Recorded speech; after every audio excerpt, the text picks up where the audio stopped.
What's up, y'all? My name's Patrick Ryan, and this is CrossForge Gaming Talking Heads. Electronic Arts CEO recently defended their recent slate of games, even though they haven't been selling very well. And everybody here is familiar with the whole Battlefront II debacle with the microtransactions, and people found out what it was going to be like in the beta, and it just really hurt sales of Battlefront 2. In fact, I believe I read somewhere that it actually sold 1 million copies less than EA was projecting that it was going to, and it sold worse than the original Battlefront. We all remember the problems that the original Battlefront had. The DLC packages were ridiculously expensive. There was no single player campaign whatsoever. So for Battlefront 2, which by all accounts, except for the microtransactions, was supposed to be just above and beyond a better game than Battlefront 1, for it to sell worse than Battlefront 1 is kind of, I mean, it's disappointing even for me, and I don't even care. I have no stake in this. It's not like I'm a shareholder in Electronic Arts, but that's, I think, as a fan of Star Wars, that is very disappointing, because I was actually looking forward to that campaign. You know, the idea of playing a TIE fighter pilot who actually witnesses the Death Star get blown up at the end of, I want to say it was Return of the Jedi, and just, you know, everything that this person knows is now gone. To kind of see where that takes her, as she hates the rebellion even more than she probably did already, and just that story arc was going to be really interesting to me. And you know what, I can still play the single player when it winds up in the bargain bin at Walmart, which I suspect will be pretty soon with as badly as the game is selling.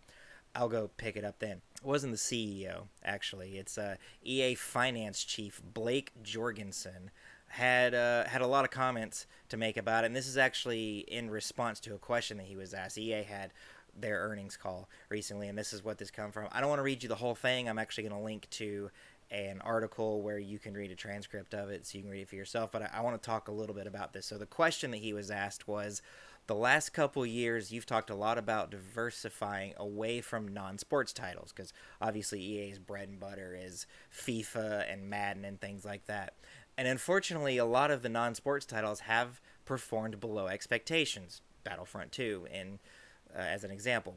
As a post-mortem, can you give us some examples of areas you see for opportunity to improve your ability to execute and consistently deliver the titles and really drive non-sports franchises through the company? And this is when finance chief Blake Jorgensen steps in. I'm going to read a little bit of it here, but again, you can read the entire thing at a link in the description below. As I look back on the last few years and think about The Sims, which has continued to perform year after year, Battlefield 1, which I think was certainly the biggest Battlefield, that's probably true, and maybe even the biggest shooter of that year. As much as I don't like Call of Duty, I seriously doubt Battlefield 1 did better than Call of Duty. I think Battlefield 1 got a lot more exposure on the internet from like videos and streamers and stuff than Call of Duty probably did, but sales wise, I'm pretty sure Call of Duty kicked Battlefield's ones. But so then he talks about Plants vs. Zombies Garden Warfare, which is a new IP. It's not really a new IP. It's been around for a few years. Dragon Age Inquisition, which in that year, 2014, was Game of the Year. I don't know who gave it Game of the Year. I'm not saying that nobody did, but I don't remember Dragon Age Inquisition being such a big deal that some like people were talking about Game of the Year. But again, I don't really know. Even you look at Mass Effect, and while there was some polarizing sentiment in that franchise, it's actually performed really well, and player engagement is really strong. And then, of course, across mobile, SimCity Build It, The Sims Freeplay, and Star Wars Galaxy Heroes are all highly successful in their own markets. And yes, Star Wars Galaxy Heroes is very successful. He basically goes on to say that even though the games have performed worse than they have, that they're actually still performing really well. And that is probably true. Star Wars is a huge thing. Even though The Last Jedi was a very polarizing movie, the movie still made more money, both here domestically in the United States and worldwide, than all of the Oscar nominations for Best Picture combined. Now, there's something to be said for the way that the Oscars nominate their films. Most of the films that get nominated for Best Picture are movies that most people aren't going to like because they're preachy or they're really artsy-fartsy, and most people just want to go watch the Avengers punch aliens in the face and are not super interested in whatever political position it is that you're trying to push. Whether that political position is right leaning or left leaning, I don't think that most people care that much outside of Hollywood. So there is that. But it's still, he's right. The games that they're making are profitable. The games that they're making are performing very, very, very well. And so anybody who thinks like, oh, the Star Wars franchise is in danger of just not being a thing in video games anymore because EA has ruined it, I really don't think so. Unless the backlash is just as bad as we're being led to believe that it is. Because I've heard that people over at Disney had to sit down with EA and they were like, hey, this is looking really bad, you got to get rid of it. Like, I think they're in more danger of something like that happening than the games just performing so poorly that they decide that they have to change direction. If you're unhappy with the way that EA has been running things, continue to be loud, continue to tell them, continue to not buy their games.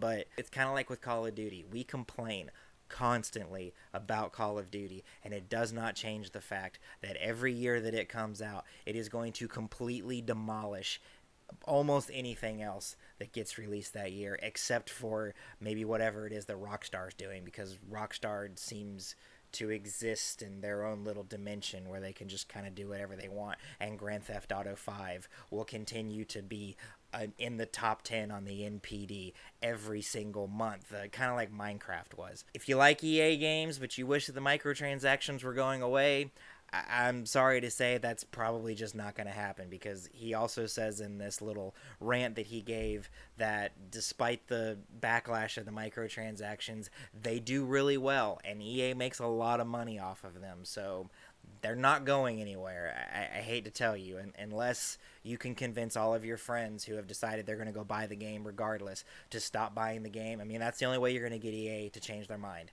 is you got to hit them in their bottom line. And I'm not like real big on sabotaging corporations or anything. You know, EA, that's what they are. They're a corporation. They exist to make money, and they're doing that, and I say good for them. But as a gamer, as somebody who would like to play their games without being asked to buy something extra constantly, it's kind of annoying. So anyway, that's what's going on with EA. Hope you liked the video. If you did, give us a thumbs up. If you didn't, give us a thumbs down.